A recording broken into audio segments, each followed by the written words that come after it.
जय गुरु जी, शुक्राना गुरु जी। सारी संगत को जय गुरु जी। संगत जी, हमेशा कहा जाता है कि लंगर प्रसाद में बहुत शक्ति होती है। चाहे हम बड़े मंदिर जाके प्रसाद खाएं या फिर हम किसी सत्संग में प्रसाद खाएं, दोनों में गुरु जी की ब्लेसिंग्स होती हैं। इसलिए कभी भी हमें प्रसाद का अनादर नहीं करना चाहिए। हमें जो भी प्रसाद मिले वहीं पर पूरा ख़त्म करना चाहिए, थोड़ा सा भी नहीं छोड़ना चाहिए, क्योंकि हमें नहीं पता कब हमें कौन सा लंगर प्रसाद खाने से हमारे कौन से कष्ट कट रहे हैं, हमारी गुरुजी कौन सी बीमारी को ठीक कर रहे हैं। इसी को मैं आपको एक छोटे से सत्संग के थ्रू समझाती हूँ।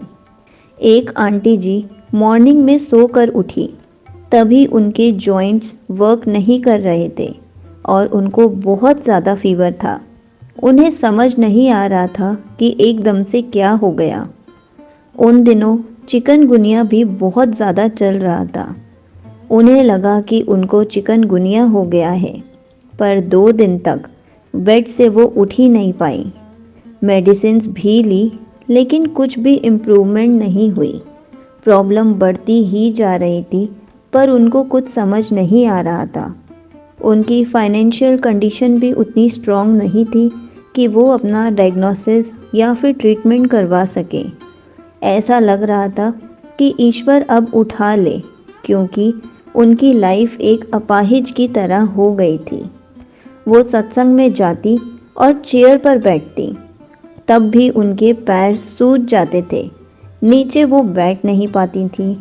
उनकी लाइफ बहुत अनकंफर्टेबल हो गई थी।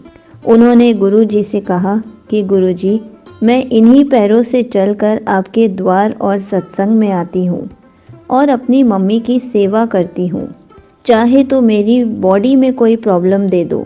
आंटी जी 2 सत्संग में गईं और लंगर प्रसाद खाया। उनकी स्वेलिंग ठीक हो गई, लेकिन उनकी बॉडी में पेन शुरू हो गया, जैसे कि उन्होंने गुरुजी से मांगा था।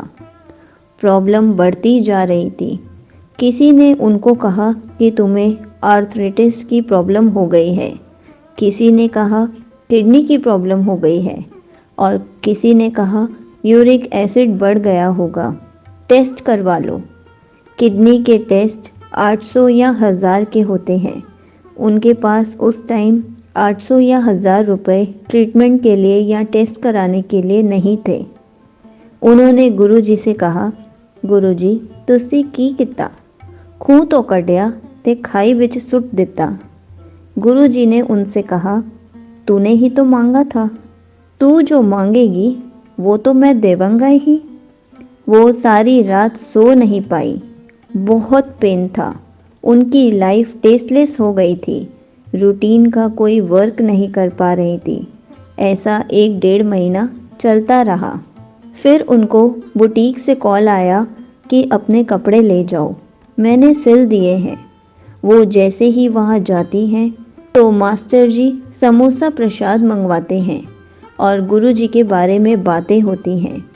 गुरुजी वहाँ आते हैं, कब आते हैं पता ही नहीं चलता, और समोसा प्रसाद को ब्लेस कर जाते हैं, क्योंकि गुरुजी के वचनों में भी लिखा है, जहाँ मेरा गुणगान होगा और आप कुछ भी खा रहे होगे, मैं वो ब्लेस कर दूंगा।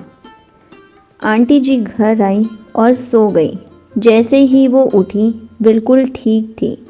ऐसे लग रहा था कि कभी कोई प्रॉब्लम ही नहीं हुई।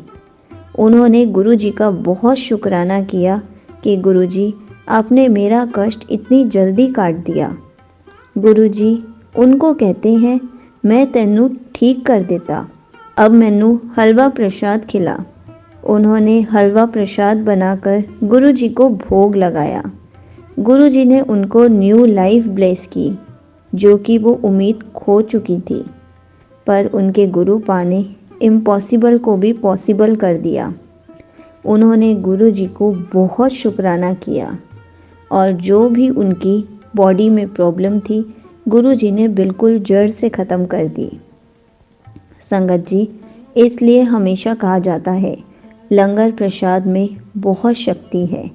आप चाहे सत्संग जाकर खाएं या बड़े मंदिर जाकर खाएं, गुरुजी लंगर प्रसाद को इतना ब्लेस कर देते हैं कि हमारी बीमारियां जड़ से ख़त्म हो जाती हैं। हमारी छोटी से छोटी बीमारी और बड़ी से बड़ी बीमारी लंगर प्रसाद ठीक कर देती है। जो भी बड़े मंदिर जाकर लंगर प्रसाद नहीं खा सकते या फिर सत्संग में जाकर लंगर प्रसाद नहीं खा सकते, उनको रोज़ गुरुजी को अपने ही घर पर भोग लगाना चाहिए, मंत्र जाप चलाना चाहिए। गुरुजी उसको भी ब्लेस कर देते हैं और हमें रोज़ वही प्रसाद खाना चाहिए, क्योंकि गुरुजी को लगाया हुआ भोग प्रसाद बन जाता है। गुरुजी उसमें इतनी ब्लेसिंग्स डालते हैं कि हमें रोज़ लंगर प्रसाद खाने को मिल सकता है। इसलिए हमेशा कहा जाता है, जब हम रोज़ लंगर प्रसाद खाएंगे तो हम बीमारियों से बहुत दूर रहेंगे।